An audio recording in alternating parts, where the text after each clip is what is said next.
When I joined with my father, we were 3 employees, my father, another gentleman, myself. So it was, we're in all the bulk caps, right? But yeah, it was a production facility producing primarily cast stone for the masonry industry. So windowsills, lintels, things of that nature that would replace or competing against limestone and granite products up here in the Northeast. A large competitor had gone out of business, and that's kind of what spawned the growth. They reached out to my dad, who was with Stucco Brick Company at the time, and said, "Hey, Jerry, can you make these products?" And he said, "Sure." And saw there was a lot of demand, so that's how the company was started. When I joined we were still early and small. We moved out of the garage into a remodeled chicken coop, if you want to call it that, a 110-foot long, narrow structure. And I think it was 16-foot wide or something like that, dark, just miserable working conditions, but it was more space, and we had an office trailer that a mason had given us, a job site office trailer as our office. And we worked out of there and grew the business out of there for about 6 or 7 years, I believe, and grew up to about, I think we were about 20 employees by the time we moved out of there. In a corporate world where all employees have great leaders with no egos that create fun cultures where people can do their best work, the employees and companies thrive while doing great things for the customers, themselves, and each other. Well, we know that rarely happens. I'm Jeff Palacio. I have been a leader for over 40 years for every t-shirt size company, from small 16 employees to extra large over 1 million. Please join me while I interview outstanding leaders that will share stories of great leadership and not so great. It will help you become a better leader while poking fun about all the crazy shit that happens in corporate America. Hi, I'm Joe Deshawn, and welcome to the Corporate Couch with Jeff Palacio. Today's episode is brought to you by Palacio and Partners, providing turnkey podcast creation, hosting, production, promotion, and related creative resources for you and your business. Today, Jeff is interviewing Greg Hamann. Greg is the founder of True Lions Consulting, a boutique advisory firm serving precast, construction, and manufacturing companies across North America. He built his career in precast concrete, spending over a decade as owner and CEO at MGA Cast Stone, where he helped grow and lead the business before successfully selling the company. He is also an entrepreneur, co-founder, and executive board member of Bison Biocomposites, a green construction materials biotech company focused on carbon-negative solutions like hemp concrete, hemp insulation, and hemp biofoam insulation. You can learn more about Greg at truelionsconsulting.com. Let's listen as Jeff talks to Greg. Greg, welcome to the Corporate Couch this morning. Hey, thanks for having me. Yeah, excited to have you on. We haven't had any people heavily involved in construction industry, especially precast concrete. So I now am slightly more knowledgeable about precast concrete based on some research I did prior to us chatting today. Yeah, it's one of those sleeper industries of precast concrete. Everybody has it, it's around us in all our homes, and but no one really knows where it comes from or how it gets there. Yeah, I'm excited to talk to you. Maine native, right? Grew up in Maine. Grew up in Maine. Yeah. Born and raised here. Yeah. 5 a.m. to 9 p.m. working on a farm, baling hay. Yes. Built an early career. It's a lifestyle workout. Yeah, started early working on the farm here. It was a local cattle farm, but did a lot of haying for the horse industry, which is fairly prominent around here. So yeah, early mornings at 12 years old, tedding out the hay for the day and getting ready to bale it, and then baling it, and then spending, some nights out to 10, 11, my parents would be freaking out, wondering where I was, stacking hay in other people's barns. So, wow, learn work the hard way. Yeah, I love it. I mean, that's kind of old school. And then your dad also, he had a concrete and masonry business also. Yeah, he was in the masonry business. Started early on his career, built himself a brick house, and involved into concrete ready mix in the early 80s, and then moved into the CMU production. Concrete masonry units and retaining segment walls and things of that nature, brick, and then transitioned into precast in the late 90s. Yeah. If I wasn't on the farm, I was tending for my father when he was working for himself, or working in the block plant, and that was just as bad as stacking hay. Yeah. So, You post a lot on LinkedIn, so you're very transparent, but even the people that know you fairly well, what one thing would surprise them about you?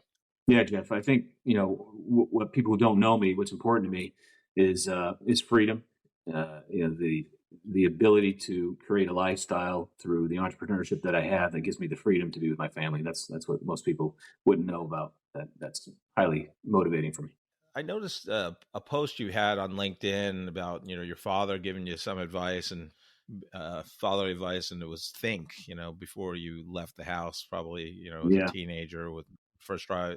So, he was a business owner um, but talk about your dad's influence on you and how it impacts you today. Yeah, my father was always hardworking. He was, as I said, a mason by trade. And when you grow up in a house where dad's a provider and he's out working every day and trying to make ends meet and build businesses that are going to be successful, and so you see that as a child, and I think he didn't want me to fall down some of the paths that you could easily go down as a young man, a teenager, and find yourself in that sand pit late at night drinking beers with your buddies and making bad decisions.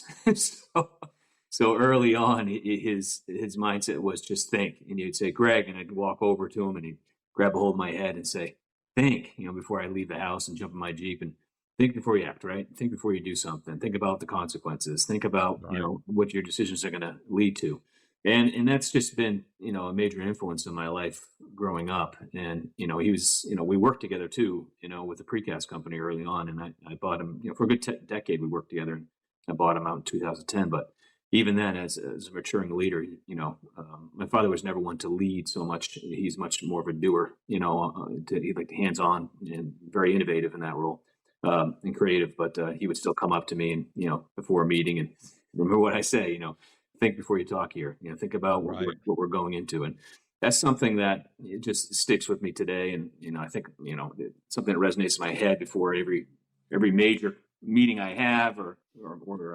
conversation with my kids or my wife is, take that pause to think and think about what you want to say, listen to what they're communicating to you, and give your time and pause to make sure that you have the appropriate response or action. And I think that's something that's missing in this fast-paced world that everyone's so quick to make decisions and so quick to jump into the next gate, and they Right. sometimes steer the ship in a different direction by doing so. Yeah, I think it's great advice.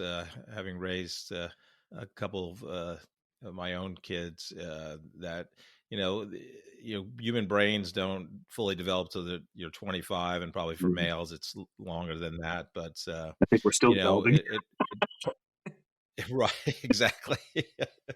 Yeah, but I think part of it is you're still going to do stuff that just teenage stuff, but it probably prevented you from doing worse stuff. Oh I yeah, guess. yeah. I can remember a few nights where Yeah. there was we were out with buddies in a Jeep, and we're in, I don't know, I want to say maybe 17 or 18. And where we grew up in Maine, everybody had an old CJ7 or CJ5 or an older Wrangler of some sort, and had, put big tires on and lift kits. And that was the thing to do back then. And we'd take them up some trail and they'd be drinking beers by a bonfire, right? I mean, good times. And I remember thinking about going. and then I started thinking There about, you go. and I remember thinking about the consequence, what could possibly happen, and I ended up just sleeping in my Jeep in a parking lot, and instead of going up into the woods, and took the safer route for that night. That's for sure. Yeah, interesting. So obviously you hard worker, working at a young age. But what was fun for you growing up? What'd you love doing? Oh boy, we grew up on the water, and you and I were talking before we started here, but we grew up on the lakes and the ocean. So, as a kid growing up, any time on the water, skiing, tubing, fishing was, well, it's still my passion today. So that was a big component for us, and hunting as well. We grew up in the outdoors up here, so Yeah. deer hunting is a part of everyone's blood. It seems to be in the Northeast. So those are things as a child that Yeah. resonate the most with me for fun. What is your level of water skiing? Are you slalom? Do you barefoot? What's the level? Yeah, I'd say still beginner. It's been I'm such a long I'm a time. two ski person myself. Yeah, I would say still two ski. Big fan of the Yeah. knee board back in the day. That was fun. Yeah, there you Before go. the wakeboards, there was knee boards. Yeah. Really enjoyed Yeah. that. Funny, I did some kneeboarding last summer. I hadn't done it in, I don't know, 15 or 16 years. And I'll tell you, my knees are not cut out for it anymore. So it's, Yeah, exactly.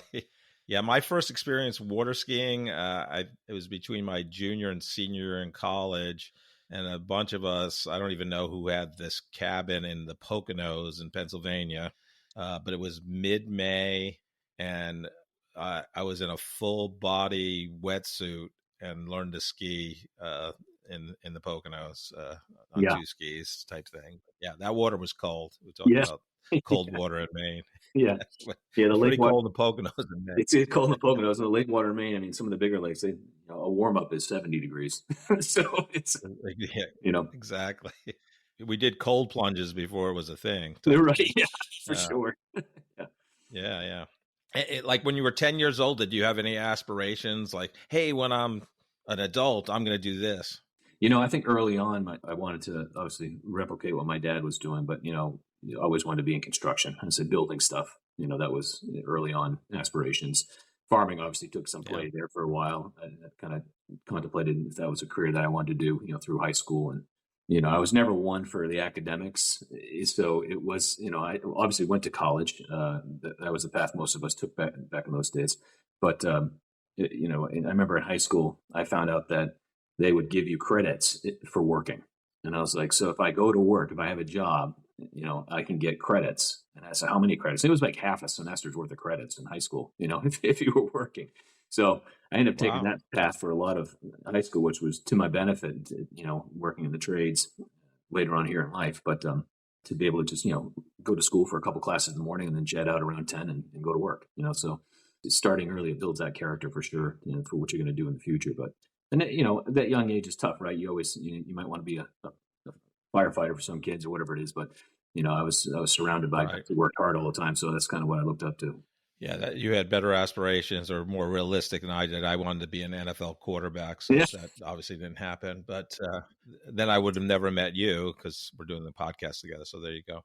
Graduated with a BA in business administration. Was that your original major, or did originally you was switch a couple times? pre-med major, and then a couple years into the pre-med, my roommate was pre-med as well, and I was watching his enthusiasm and dedication to the classes, and I wasn't there with him. I was losing interest quick, and I had gone through all Yeah. the hard courses, already. I was kind of on the other side of the hill, so to speak, but shifted gears into business. Wanted to really thought that'd be more applicable for some of the things I was talking with my dad about, going to business and getting out of school. So that worked out well, and graduated and worked in the hardscape industry for a little bit, mining hardscapes. While his business started to continue to grow. I mean, the precast company started in a garage, so, he was still in the garage, if you want to call it garage phase, and needed to get out of the garage before he could bring me on, as far as having a salary outside of his own. So it took a little while, but we got there. Did you on your pre-med journey? Did you get by organic chemistry? Usually, that's kind of the gating class to Yeah, I got past continue that. or not Yeah, I continue. got past that. That's what I meant. I was Wow. over the hill over the hard classes. So Yeah. yeah, so Wow. yeah, but had to play catch up with some summer courses to keep on track. But yeah, shifted gears. And a good memory from college was Professor Rhodes. He was one of these finance guys. He came from Wall Street and went into teaching. And I remember, it's something the same philosophy I practice a lot with guys I coach and people I work with and on leadership teams and whatnot. But it came from him really. But I was struggling with that financial management 2 class, and it's one of those ones you got to pass to graduate. And we were like maybe 3-4 weeks into the semester, and he had open office hours in the afternoon. I go down there and I knock on his door and go. I said, "Man, I'm not getting it. I need some extra help." And he said, "Okay." And he says, "Well, the tutor class starts this afternoon at 4 p.m. This is like 2:30." I said, "Great, I'll go to that." And he goes, "Well, I need someone to teach the class, so you're the teacher for the tutor class." I said, "You want me to teach the class? I'm the one who doesn't know anything about it." He goes, "Yeah." He says, "You'll do fine." He says, "Just work with the group, you'll do fine." So I show up, and it's at one of those larger rooms in the library, and there's 40 of my peers. And like, "Greg, you're teaching the class? Like you just Wow. told us you're the one that's struggling the most." And I said, "All right," we got up in front of the Right. whiteboard. Yeah, I got up in front of the whiteboard, and I said, "Let's open. We got chapter 5. We're going to work through these, I can't remember what it was at the time, but I think it was, calculating internal rate of return or something like that. Longhand back then, they want to teach everything longhand. I don't know if they still do it that way, and we just started working through the problems together. And then, it was twice a week, for the whole semester. I ended up getting a straight 4.0 in that class. And it was because I had to become the expert. I was put in a situation where I needed to learn. The pressure was on me to perform for my peers. But together we learned through that. So I find that model works really well, not for everybody, but for the right people in life, as you mentor them and coach them along. So it's that sticks with me the most out of college. I would say that's the number one. Yeah. I mean, 4 years. Yeah, I mean, I say to become an expert at something, and retain things is go ahead and teach it immediately. So that's obviously you were a prime example of that. So how did you get that first job out of college? What was the process for you? Networking. I reached out to my father's friends essentially in the industry, and saw what was available. This was an entry level job to support a growing hardscape supply company in Maine, Madawaska Hardscape Products. They had a location in Portland and Greenville, South Carolina, and Tucson. I think there was one other. And, I really wanted to travel a little bit and get out of New England. So it was an opportunity for me to learn some beginner sales skills and start developing those, face to face, so to speak, selling at the location in Portland. And then I had the opportunity with them to move down to Tucson and help them with a greenfield startup out there, which was exciting.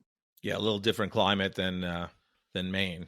Yeah, very different. Yeah, and it was great. It was a good change, and the overburden stone is what we were selling essentially. Decorative landscape stone from overburden from the mining operations. So it was setting up a site to store all the aggregates and then get the supply chain set up, and as well as the business development and getting customers. So it was everything from presenting to planning boards in the town of Marana and just a little north of Tucson, which is under massive development at the time. You kind of just got your feet wet and everything. There was no one holding my hand, so it was it's still the Wild West out there. So right. It was a good time for a year, and that got me the time I needed to get to where my father was ready. It looked like even at your first company, you started developing sales strategy, you had some P&L responsibility.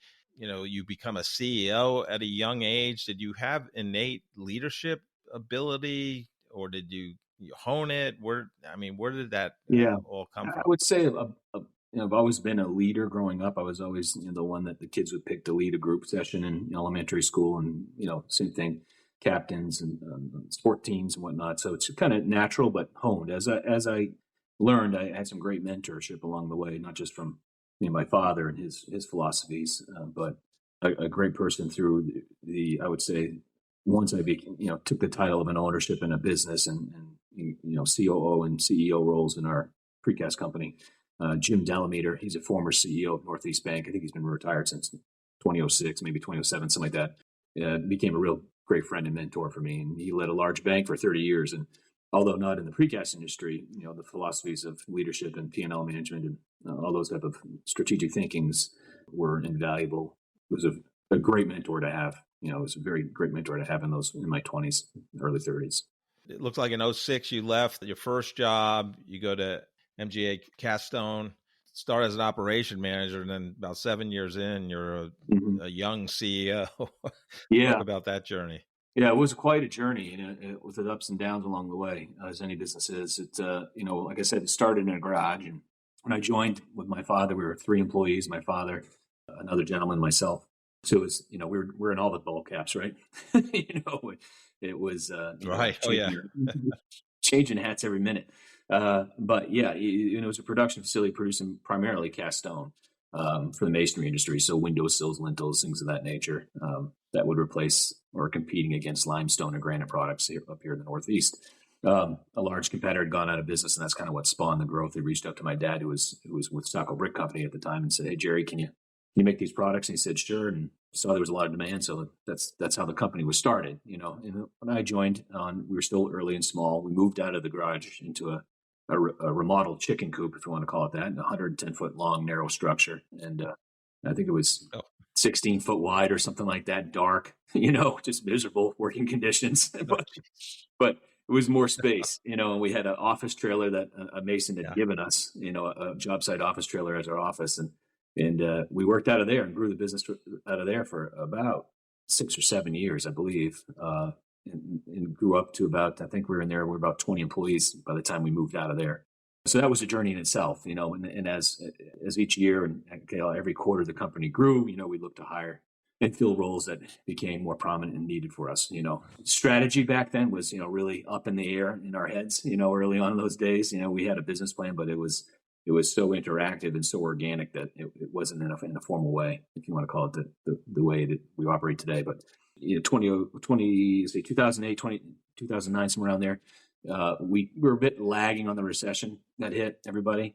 It probably hit us 6-8 months after it hit the majority, but we got hit hard, and our industry really became very cutthroat, and that took a long time for that to go away. But it really became, a paid environment, and a little bit only, and it really put many of us in the industry in a bad financial position, including ourselves. And we went through a turnaround process in 2008 and 2009, which was, from a learning perspective, the biggest thing you probably ever go through as a business owner. What it's like to have to really take your pride and check that away in a big way. Everything you've done doesn't matter anymore, and it's really about changing the lifestyle that you've become accustomed to and changing the lifestyle of the business to now dig itself out of the hole that it's in due to the economic reasons that were going on at the time. And how do we operate a business in a way that's very, very lean and can get back into a positive platform? So we did that. We were successful in doing that, and got the business back on strong, solid footing in 2009, 2010. It took about 14 months for us to do so. And then continued to grow. I bought my father out there shortly after, and I owned the business to my younger brother, Tom. And we continued to grow the business. And say by 2016, we're somewhere in the, seasonally 65 to 85 employees. We had become the number 2 player in the Northeast for architectural claddings. We're producing architectural panel as well as the cast stone elements. In 2018, that's when we started the process, or were approached, I should say, by private equity to sell. And in 2019, we sold. So early 2019. So interesting. So you grew it. Looked at some of the stats. You had 35 customers, which basically was a local, within a certain radius around where you're located, and grew it to 375 customers, all through the Northeast. You said you're kind of winging it on the strategy, but I think it was 971% customer growth and, 400% annual sales growth. So that's, you just don't wing it, I guess. So talk about that. By then we started growing. Yeah, we had a formal strategy. We built out a strong ELT team in throughout that turnaround. So coming out of it, we were much stronger than we were, right? Going into that recession, we didn't really have KPIs, any definitive KPIs that we looked at it with the cadence, but coming out of it, we had a strong leadership team, plant management, controllers, about 35 key KPIs that we looked at every day, on a weekly basis, strong management teams, systems and processes in place. It was everything that was missing, that would have been, I don't want to say would have prevented it, but would have been a softer landing for sure. So yeah, it was strategic, and it was a lot of boots on the ground by myself. I had a great sales manager that I hired, and he was a great family friend, and he'd been with us pretty much for the whole ride that we had the business. And he was just very skilled at estimating and the customer relationship side of that, where I focused most of my attention as CEO. My brother was COO, so he ran a lot of the day-to-day of the operation on the plant side. But as CEO, I spent a good majority of my time on business development and relationship management, and was boots on the ground, really looking to develop the business and gain those larger projects with those larger general contractors out there. So the Suffolks and the Consiglis and Turners and Whiting Turners of the world earning their business. Right. So it was a large effort on my part. Yeah. Greg, talk about how did you maintain a great culture, go through a rapid expansion phase, you're implementing lean methodology to save, hundreds of thousands of dollars per year. What's that like? Because I always say people don't like change. Whether you're a white collar worker or you're, in a plant somewhere. Talk about that. Yeah, change is obviously your biggest enemy to people's adoption of new things, right? So, we went through a lot of different iterations how to get things to stick, and still today with clients I work with, we're always trying to find a better way to make it happen. But I think the success came when we started putting that change in their hands. I mean, at first being younger leader and naive, I said, well, here's what we're going to do, and this is how we're going to do it, and let's get out there and make it happen. And you kind of forced it along, and you quickly realize that that's not going to work. Things stick temporarily, but they don't last. So it became really pushing that ball back into their court, onto the employees and the supervisors on the floor, and asking them what was important for our measurements, and asking them, what were the struggles each day, and to get this to change to happen and to stay. Whether it would be a new way of producing product from a batch flow to a more single piece flow, or meeting palletization counts or shipping goals. What were their hurdles every day, and having that conversation about how we overcome those problems, more on a not using fancy terms, but looking at a smaller type of Kaizen events.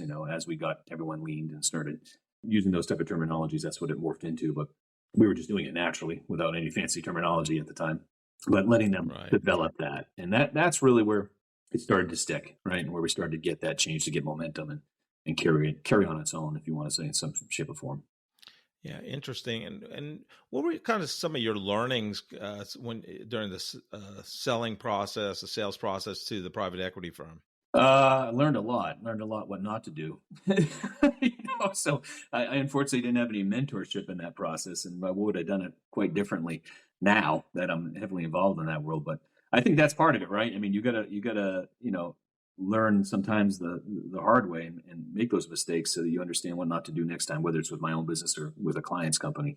I think it's one of those things where, people say it's not final till the ink's dry, and that's for sure. I mean, I think it's the last minute negotiations is a strategic tactic that kind of throw you for a curveball that you're not looking for.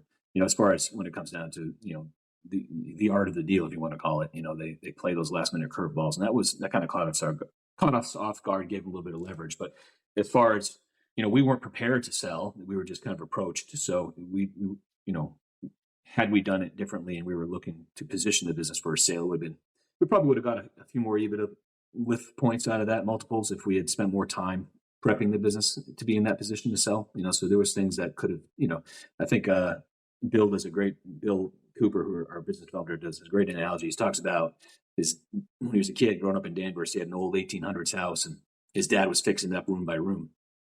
And inevitably, some things just don't get finished. You got to live in the room. So some of the molding around the closet door doesn't get put on, or, the closet door itself doesn't get put on. And you live in the house, and then you live in the house for 20 years. And then now the dad's got to sell the house, and all these little things that were fine for you to live in it, but they're not fine to sell, need to get finished up. So it's that type of stuff. It's the curtains that needed to be put on, right.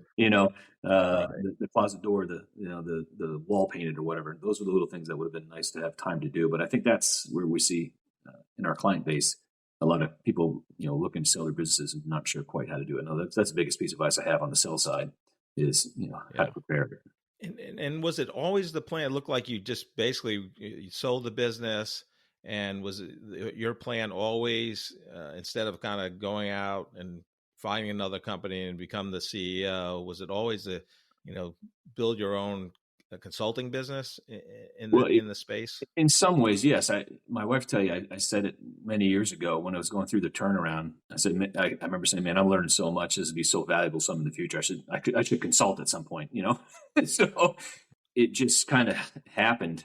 I sold the business. I wasn't sure what I was going to do. I was kind of burnt out from precast at the time and took some time off. And a competitor reached out and wanted to have lunch. So one of the larger competitors of mine at the time, and we had lunch, and he was struggling with some areas and knew I'd had some experience in obviously the continuous improvement and lean aspects, asked if I could help the leadership team and getting those things started. And that's really how it started. I said, sure, I can do that. At the time my non-compete was expired. So off we went, and I started helping, and I really enjoyed it. I enjoyed the freedom of not being tied down to one particular company as an employee, so to speak, but I had the latitude as an executive, so I had that full stroke and was able to, to help. And this was a non-precast. This particular, there's two at the same time. There was the precast company, then right shortly after, another CEO friend brought me on at a gun drilling company where they make, they just drill for, medical screws and things of that nature, so it was machine manufacturing, so not in precast. So I was excited to support them pretty much at the same time, and in a different industry as well, and get to see things differently. So that's kind of how it started, and it just really organically grew from there. Are you drowning in boring corporate communications? Palacio and Partners is here to rescue you. We transform internal podcasts from snooze fest to must-listen content that actually connects your team and strengthens your culture. Imagine podcast episodes that make your employees laugh while staying informed. Our founder, Jeff Palacio, doesn't just create podcasts, he creates conversations that break through the noise. Whether you're a growing startup or a massive corporation, we turn your company's story into audio gold. Leadership becomes human. Remote teams feel connected. Your message cuts through the clutter. Palacio and Partners, where corporate communications gets a fun makeover. Let's make your podcast work harder than your email inbox ever could. Jeff is happy to share his insights on podcasting with you. You can contact him via LinkedIn or schedule a Zoom call via the link in the episode description. Yeah, so interesting. And so you help businesses, from, I think you said from 10 million to 1 billion. What's the big, is there a difference between the plant owner of a $10 million plant, their problems versus the $1 billion platform? Absolutely, but most of the time, very much the same. Just the scale's a little different, right? The level of people involved in the problem, I would say, is the only major variable typically. You go to a $5 million mom and pop operation. I'm dealing with the president, CEO, and founder is all the same guy. He's also this, his son's the vice president, right? So typically, whereas a large platform, it might be, the CEO, an SVP, a VP, a GM that we're dealing with. So a few more heads around the table, but the problems are still the same, and it's whether you're a precast operation, a CMU operation, a ready mix company, an aggregates, construction, all the problems are the same in any business. They're all the same problems we're dealing with, and a lot of them revolve around people. So, so the scale of the business doesn't play so much into the problem as the people do. We talk about scaling, and you mentioned you help businesses, scale without losing their soul, which I love that line. But what does that look like in practice? I love that term too. That's why I use it often. But and it's kind of a mantra of mine, because everything I've done post MGA Castone with the consulting company has been focused on maintaining this, what I call my soul, my level of freedom, right? Because you can quickly scale a business and lose yourself in it, and lose the team in it very fast. And we've all seen it, right? Where the business eats you alive. You lose your family life. You lose all the things that keep you grounded because, you're tied to this monster that you need to feed, right? What I mean by not losing your soul is scaling it with the right strategy, scaling it with focused on developing strong teams around you that know how to act, know how to communicate, know how to not only build and create strategy with you, but know how to execute upon it, and using the right tools so that you can keep that balance.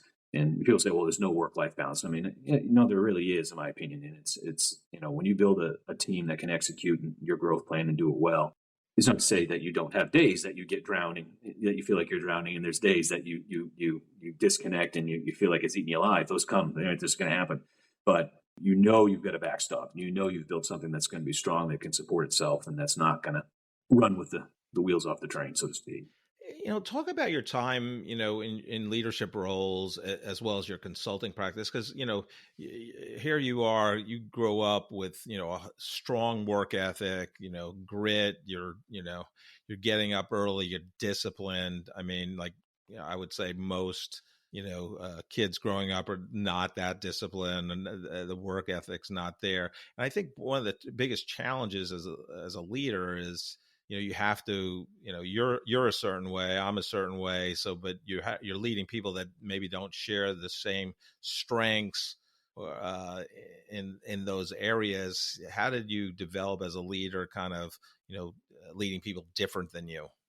Yeah, I mean that really came to play not so much in the my precast days, but more on the consulting side, right? Where I started doing, a lot of the work I started consulting with was fractional leadership roles, and it was, coaching other leaders or actually leading for a period of time until they found the right COO or, whatever the role title may be to fill. So I'd fill in. And that's really where I said, geez, I know a lot on my own instincts, but it would be certainly helpful to have some behavioral indicators on people so that I could really understand how they think and cater my style of leadership towards them. And so I spent, in 2019, I spent looking at all those different types of DISC assessments and behavior assessments out there. I ended up landing on the Predictive Index and went through their training, and to this day use them quite extensively. But that's where I start with anybody I work with is, an assessment to understand who they are from a behavioral standpoint. Then it just makes the job so much easier to lead those teams. Once you understand what the behavior, of the individual leaders in your team are, and as a group, you can really cater your style of leadership to them and how you communicate. And I think a great example of that is prior to this, I had a plant manager who had been working quite extensively, making some good progress, but he'd always miss the things that I asked to do before our next meeting. And I was meeting with him weekly, and he'd get like 80% of it, and I would be mostly verbal with him on it. We'd leave and we'd say, here's the things that we need to work on, bang, bang, bang, go through them. And then once he took the behavioral index, I see that he preferred everything in writing. That his behavior mindset was he liked things in writing. And I sat down and said, geez, I wish you would have told me. He goes, well, you never asked. So once I said, hey, so, yeah. So then I started emailing him, a little summary of our meeting, and then, started knocking it out of the park. We really started getting traction much quicker. He was, hitting everything every week. So it's those little things, to understand how each individual person communicates. And that takes effort on the leadership part to do that, to step back and do that. So I tell a lot of guys, I said, because you've made it into a leadership role doesn't mean it gets easier. In fact, it's going to get a lot harder, because now you have to really, really lead with intent and understand each individual person that's reporting to you and how to best communicate, because that's really what's going to boil down to is how you guys communicate, how effective you'll be going forward. Right. What, I'm familiar with Predictive Index. I think I've taken almost every assessment possible. Yeah. But what others? Why'd you land on Predictive Index, and kind of what others did you look at?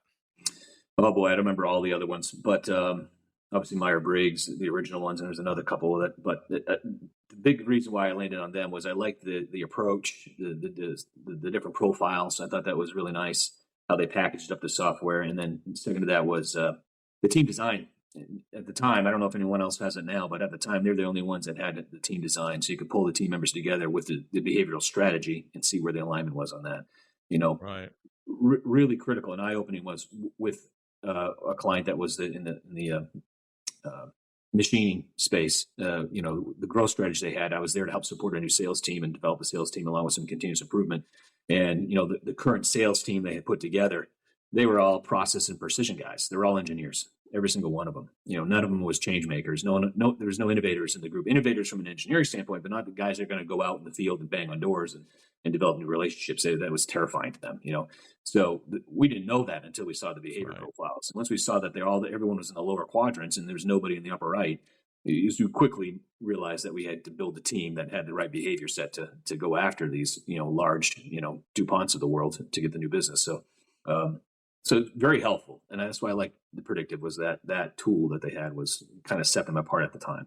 Yeah. I've Scott Willingham has been a guest on the podcast, and his whole consulting revolves around that. So I know a lot of people use it for what you're using it for. A lot of people use it for hiring to see if people are good fits for a role. So it's a heavily used assessment. In terms of your consulting, Greg, probably construction industry isn't known for they're the big innovators or embracing change quickly. How do you convince your traditional manufacturing clients to modernize and embrace change? I think it's you're right though. I mean, they're still slow to adopt any type of technology.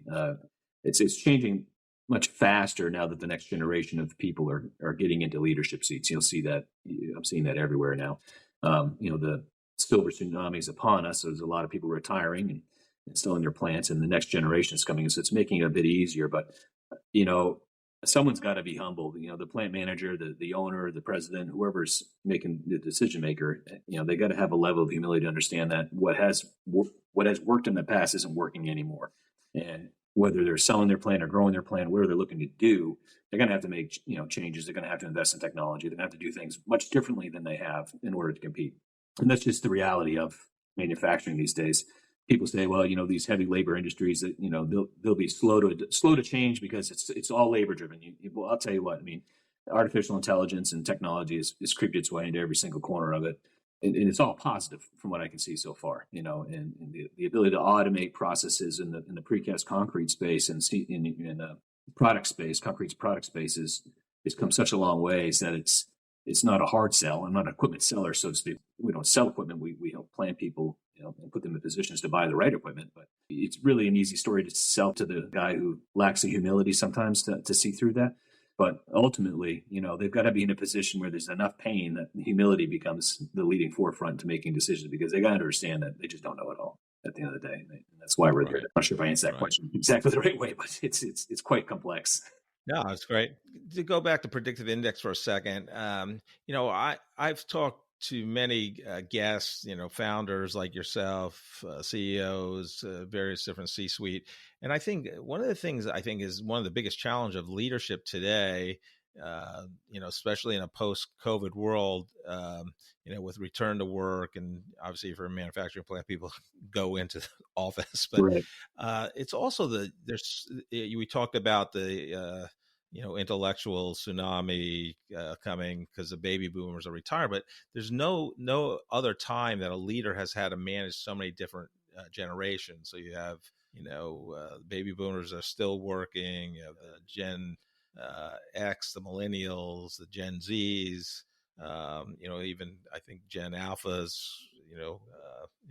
is on the horizon. But do you have any opinion on that piece in terms of your consulting? Yeah, we talk about that a lot with our client base. It comes up quite often, especially with the older baby boomer generation still leading the way and struggling to retain. I mean, that's the hardest part with some of these, is attracting and retaining these employees. I'm very open and supportive of a lot of the change. I find that if it's implemented the right way, and go back to freedom again. You give freedom of choice and selection to the employees when it comes to benefits and how they use their benefits, I think is very attractive to that younger audience. They really seem to value time over money. All those I've worked with anyways. It's not to say they don't like to earn money. They certainly do, but having more flexibility and vacation time and call it flex time or whatever you want to put for the term on it is highly valuable to them. And working from home, if possible, is valuable. And I haven't been exposed to many. I mean, there's obviously the situation where someone's an underperformer. You have that, right? But there's enough tools, and if you're managing your team in the right way, the leadership is with KPIs, they perform, and in fact probably perform better at home. There's less distraction. People say, "Oh, there's more distraction." I would argue there's less. If they're serious about their work, there's far less distraction from the office and able to work. So I've worked with some teams where they've been all hybrid. My current team's all hybrid. We all work from home across the country. And I've worked with a lot of engineering and drafting teams that they're all hybrid now at some of the larger corporations in our industry, and very successful. And the philosophies have changed quite a bit on that. Call it vacation time. How much do you give them, and how do they use it? An equity partner of mine in my other company, Bison Bikabaz, is Chad. His company is like there is no cap on vacation time. You can take as much time as you want, and surprisingly, no one ever takes more than 4 weeks. So there's a natural commitment to the job. So I heard people actually take less vacation time. Yeah. So he says I've been running that way for I think he said 5 years, and so far no one's ever taken more than 4 weeks. So it's the workforce has to change. You look at customer service reps, CSRs, and the majority of companies have gone all fully remote with those for a long time since COVID, and it's been very successful models. But frankly, it's allowed, I think, opportunities for a lot of people who are stay-at-home mom or dads to have a job that they wouldn't other have. So now they can work 3 or 4 hours a day from home where they wouldn't have been able to do that. I think the generation that we're talking about is the Gen Z generation, born like 1997 through 2012, and that I've been studying up on this a little bit, and especially in the manufacturing space, these people, they're looking for, like you said, they want to make money, but just enough to support their lifestyle. And they're actually doing you do fractional COO or CEO work, and it's a common term in the C-suite, fractional CFOs and COOs and CMOs. But I've just come to realize through my research and talking to other guests that there's like fractional employees. So like somebody wants to work at the plant Monday and Tuesday, but on Wednesday they want to be a social media influencer, and on Thursday they're doing something else, and then Friday they just take off. So I'm just curious, your experience working with clients, or maybe even at your MGA Castone, did you see any of that on the plant floor? I haven't seen it in that full description. I've seen part-time guys. I don't know what they're doing the rest of their time, but typically in our industry, in the construction industry, manufacturing material supply industry, they need full-time workers. I mean, they struggle to find labor now. In our other business, Bison Biocomposites, we have a couple folks that are like that. I call them hybrid workers, where they're wearing about 3 or 4 different hats. Almost like an independent rep, but they're not. It's the old school term, but they've got a bunch of different hustles going on. I guess that's a term they use a lot today. They're side hustles. So, so I could see that a growing thing, and for sure. We talked about the construction industry, maybe not being the, early adapters of change and different methods of doing things. But then talk about, it looks like you founded Bison Bike Composites, and you're the COO there. They're in the, eco-friendly, energy efficient biotech type company using hemp-based products. So talk about why you did that, and is Woody Harrelson an investor or partner in that? Because he's a big hemp advocate. The company, the company started. It's Joe Fodenberg, who is a consultant with me and good friend. We're both on the Architectural Precast Association board together for many years, and always stayed friends. He also owns Icon X, which is a composite precast panel connector, very successful company. But we were doing due diligence for our now equity partner, Chad Frey, and on a precast plant he was looking to buy. And on the sideline, Joel and I have been talking about the use of hemp with concrete materials and how great it is. And they've been doing it for 10,000 years or whatever. The Romans built most of their things with hemp and lime. So bridges and roads and all kinds of different stuff. So now that hemp was legalized again, in 2018 Farm Bill, it's still call it very niche industry and growing, but slow to adopt. We thought it would be a great opportunity to get into that industry and make some sustainable products, given our experience. And Chad was looking to do the same. So we partnered up and started this company, and along with Mark McGuire and Davis Fodenberg, and built IP around a binder that was better than the lime-based binders that were traditionally used today to bind hemp and make it into concrete material. So our binder is different. It's cheaper, better, faster, as they say. And we've also developed some flowable hemp foam. It's flowable. It's foamed foam using like a cellular concrete technology to foam it.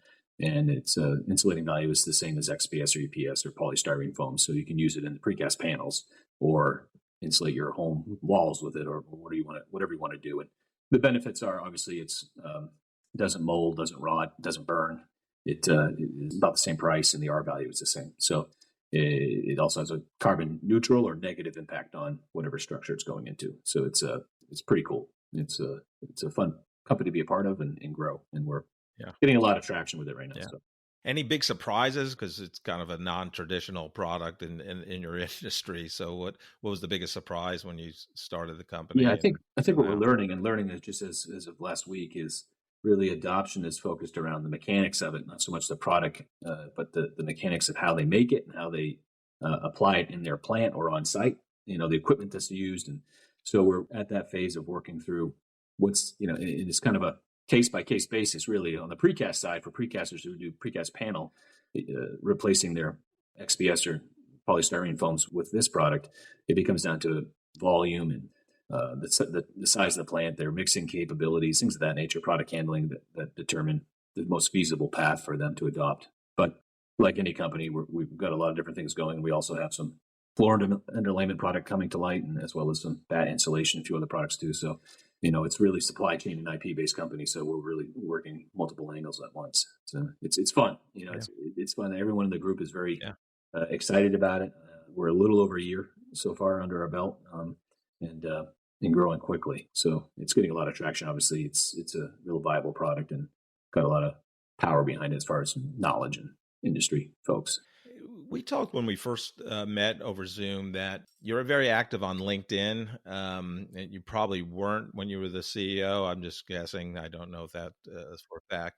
But talk about your journey there and any advice you have for people that want to be more involved, because you do post a lot. Your writing's great. I can see probably a book in your future. But talk about that. Yeah, as I started to consult back in the day, LinkedIn was even less used, I would say, 7 years ago than it is today. I feel like it's really the past 2-3 years have become the primary source for people to go to in the business world. But I think more people go to LinkedIn to find out who you are than they do your own website. So first, I know I do. I just saw it as a really valuable tool to get to the ICPs that I wanted to talk to as far as scaling the consulting company. What better way to get past the gatekeeper than LinkedIn? It's become very effective for my business and I call it my personal brand, to develop it that way and utilize the tool to its capabilities. I mean, you got to get over the fact that people are going to learn a lot about you and say things that you might not like, but hey, that's part of social media. You've got to, this is what it is. Right. You're putting yourself out there, so you got to expect it's a two-way street. So, but it's extremely valuable. Less than 1% of users post regularly, and I think it's like less than 60% even comment. So, it's an untapped resource for folks who are looking to grow their businesses. It doesn't matter what you do. There's a path for you on there to promote your business and yourself and grow your personal resume or personal brand. But, so I started doing that in 2019, and I've been hot and cold with it at times, but the past 3 years have been pretty steady. It really has been extremely valuable for our business and growing its footprint and exposure. Do you have a book in the future? Your writing's very good. At some point. I know I get inundated by book consultants all the time asking me to write a book, but it's finding the time to sit down and do that. I think at the next, if I'm looking to push the company to the next level here over the next 6 to 8 months. So if I can get there, then I should have some time, I hope, to do that. But what's the cadence you asked? I try to post 3 or 4 times a week.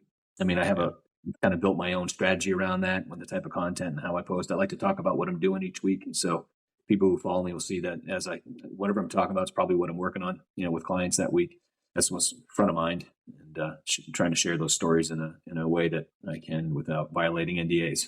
So that's always the struggle. Right.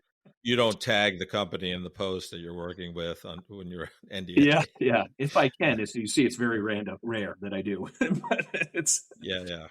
I'm sure. Yeah.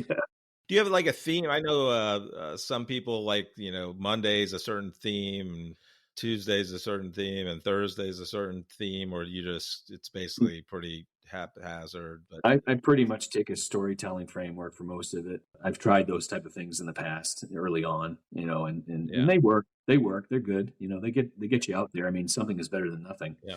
But I find I like to write, so I like to sit down and talk about what's going on, how I see it. So, especially if something comes to mind really quickly, like, oh my gosh, what a phone call I just had. Right. I'll make notes on that and develop it further. Right. It's I tell people, if you're looking to develop your personal brand or wherever you are, you get to start posting at least once or twice a week at the very minimum, and that'll spawn itself. And just important to comment as well. I mean, I don't do a lot of commenting, but it's just a time thing mostly. Do you set aside time, like a certain part of the day, 15 minutes, I'm going to do a LinkedIn post, or just haphazard, but depending on your schedule that day? Try to every morning, first thing. That's what I typically do. The best hours are to post between, they say 7 to 10, but so I try to get something out there around that time of day or in the evening. Right. But sometimes, it might be noon. I just can't get to it for whatever reason until noon, but it's, I usually write. I have enough content going that I'm usually 2 or 3 days ahead of myself usually. So I don't have to necessarily do it every day. Great. There's 2 groups I love helping. You kind of gave a little bit of answers to the first group. That's that recent college graduate.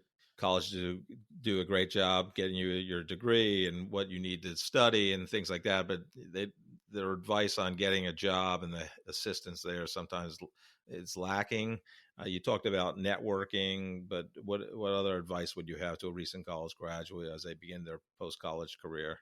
I was just talking to one recently, given that's the time of year, where they're out there looking. When I told this gentleman, as I said, you leverage your parents' networks first, go to that network and see where you can find anything. This guy was a business major. So I said, find something that you're interested in. It doesn't have to be your final place. I mean, you're just getting started, because their mindset, I've been there, you've been there, is I got to find my one and only, and it's got to make $85,000 a year. And, it's like, no, you might only make 45. Find something that's going to spark your interest, that you can learn, that you start applying some, learning some leadership skills, learning some sales skills, and start really getting your hands dirty. And don't be afraid to just stop and listen. You don't know it all. You really need to listen. And a lot of people come out and think, I got a college degree and I know it all. And it's, you don't. So you got to be humble. Yeah, your learning just begins now. It just begins now. Yeah. So it's really leverage the network. I think that's where everyone finds their best opportunities. I mean, not to say you can't on the job boards, but I think the ones that are the most fulfilling come from people who know you and know your folks when you're that age. That next group, like anybody can be a leader in a company, but those that want to be, a first-time manager, to take that career path where they're responsible for a team of people in an org chart, what advice do you have for them, Greg, as they begin that leadership journey?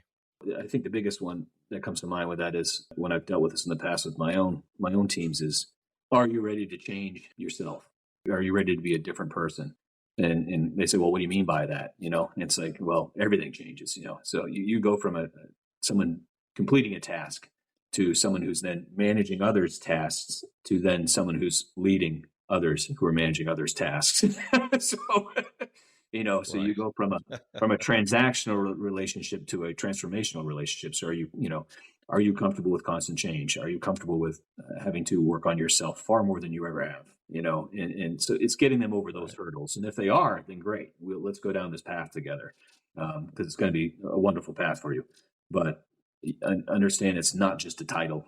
There's the perceived authority that comes with it, but the authentic authority is, that's where the work really takes place, and they've got to spend a lot of time. Are you comfortable with that, and understanding what those hurdles look like? I think that's where people stumble and fail the most. Greg, you've been great. I'm glad Bill Cooper introduced us, and I'm honored that you came on the podcast. Thank you so much. Well, thank you for having me. I appreciate the time. It's been great sharing a bit about me with you. So many great things about Greg that I loved. One, he's our first born and raised, and still lives in the wonderful state of Maine. So that was cool. And what about, just like prior guest Rusty Arnold, baling hay at like 12 years old, working from 5 a.m. to sometimes 9 p.m. Talk about lifestyle workout. One summer I was baling hay when I was 22. And I cannot imagine doing that when he was 12. That was amazing. Yeah. And I love this, just strong work ethic. Obviously, his father had it also with his business. And I just loved his dad's advice about think. That was the one word before Greg went out as a teenager. Just think before you do anything. That was the business motto of IBM for many years. Oh, right. Yeah. Just think. Yeah. No, I just thought it was very simple, but it was such powerful advice that still guides Greg to this day in terms of meetings and decisions he makes, and consulting other leaders. I think he said it multiple times in the conversation, scaling, businesses without losing your soul, right? So the balance between growing the business growth and maintaining what matters, like, family and relationships and things like that. So I just thought that was so good. And we've had several guests talk about Predictive Index. Scott Willingham's company comes to mind, but I liked when he was dealing with a client and he said something about, I did the Predictive Index for their sales team, and he said the entire sales team we're all process and precision guys, basically engineers with zero door bangers, meaning no sales type, personalities, that the personalities would help them sell more. I just love the term door bangers. And then moving the business from the garage to a remodeled chicken coop. Yeah, that was 110 feet long and 16 feet wide. I thought that was hysterical. And obviously our first guest that was an expert in precast concrete also. But yeah, I really enjoyed meeting Greg, and I'm glad former colleague at Exec HQ, Bill Cooper, introduced us. So yeah, what did you take out of the conversation? We've had several people from the construction industry. I don't think we've ever had a precast concrete expert, which is kind of a little niche. It was also interesting. He was always talking about he and his dad being in the hard cast industry, so they were always in stone and masonry and concrete and stuff like that. Whereas before we were talking about being in the wood industry, which is kind of the soft side of it. Right. So it's interesting how people can be pulled one way or another to that. But man, that business about bucking bales of hay at 12 years old till 10, 11 o'clock at night, that indicates a work ethic. And then he goes to school and goes for pre-med and gets into finance and tutoring finance classes and stuff. Yeah, pre-med, and he got by organic chemistry, but his roommate was so passionate in the pre-med field, he goes, I just don't have that passion, and he pivoted to be a business major. There is a lot of complexity behind him that would take an interview 4 or 5 times as long as what we had to flesh all that out. I was also especially interested in his work that he's doing right now in hemp, and in using hemp to reinforce concrete. I always thought that hemp kind of got a bad rep for obvious reasons, but they're starting to get out of that now. Woody Harrelson obviously loves hemp for medicinal and supplemental reasons and stuff. I'm not as much on that and smoking it as I am. There's something about the fibers inside of hemp. The fact that in the revolutionary times, colonial times, they were making ropes out of hemp. There's something there about the fibrous strength that it has, and they're investigating, exploring that in strengthening precast concrete. Like I say, there's something there, and I'm glad to see that somebody's doing some work around that. Yeah, Joe, what's going on in your life? What's going on in my life is last night I went to a play. I went to a Broadway play, but I only stayed for the first act because in the program it said Act 2 years later, and I didn't think I could wait that long. Thank you so much for listening to this episode of The Corporate Couch. If you enjoy the podcast, I would love for you to take 2 minutes out of your day to rate us 5 stars and write a review. Please join me next week to learn from another great leader sharing their professional journey and insights.